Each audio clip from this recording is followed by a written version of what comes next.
بسم اللہ الرحمن الرحیم۔ عجائب القرآن میں آپ کا خوش آمدید۔ جب قابیل نے حابیل کو قتل کر دیا تو چونکہ اس سے پہلے کوئی آدمی مرا ہی نہیں تھا، اس لیے قابیل حیران تھا کہ بھائی کی لاش کو کیا کروں۔ چنانچہ کئی دنوں تک وہ لاش کو اپنی پیٹھ پر لادے پھرتا رہا۔ اس نے دیکھا کہ دو کوے آپس میں لڑے اور ایک نے دوسرے کو مار ڈالا۔ پھر زندہ کوے نے اپنی چونچ اور پنجوں سے زمین کریت کر ایک گڑھا کھودا اور اس میں مرے ہوئے کوے کو ڈال کر مٹی سے دبا دیا۔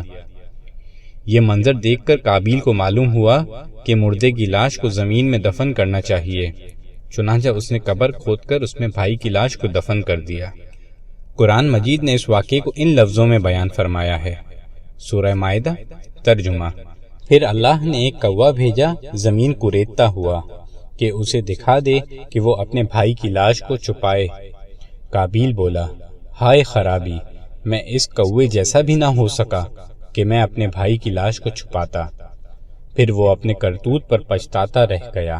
ناظرین کرام، اس واقعے سے ہمیں یہ درس ملتا ہے کہ ہمیں یہ بات خوب سمجھ لینی چاہیے کہ انسان کے سیکھنے کی کوئی قید نہیں ہے۔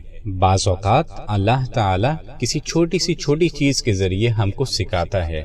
ہم اللہ تعالیٰ سے دعا کرتے ہیں کہ وہ ہمیں نفع دینے والا علم عطا فرمائے، آمین۔ آئیے جانتے ہیں کچھ حضرت موسیٰ علیہ السلام کی قوم کے بارے میں۔ جب حضرت موسیٰ علیہ السلام کا عصا اژدہا بن کر جادوگروں کے سانپوں کو نگل گیا تھا تو جادوگر سجدے میں گر کر ایمان لے آئے تھے، مگر فرعون اس وقت بھی ایمان نہ لایا، بلکہ فرعون کا کفر اور اس کی سرکشی اور زیادہ بڑھ گئی، اور اس نے بنی اسرائیل کے مومنین اور حضرت موسیٰ علیہ السلام کی دل آزاری اور ایذا رسانی میں بھرپور کوشش شروع کر دی اور طرح طرح سے ستانا شروع کر دیا۔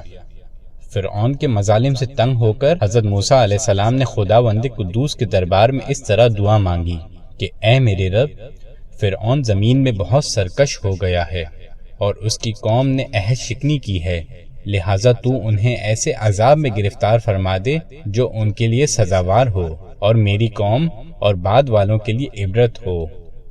حضرت موسیٰ علیہ السلام کی دعا کے بعد اللہ تعالیٰ نے فرعونیوں پر لگاتار 5 عذابوں کو مسلط فرما دیا۔ یہ 5 عذاب کون سے تھے، جانیے ہمارے اگلے ایپیسوڈ میں۔ السلام علیکم ورحمۃ اللہ وبرکاتہ۔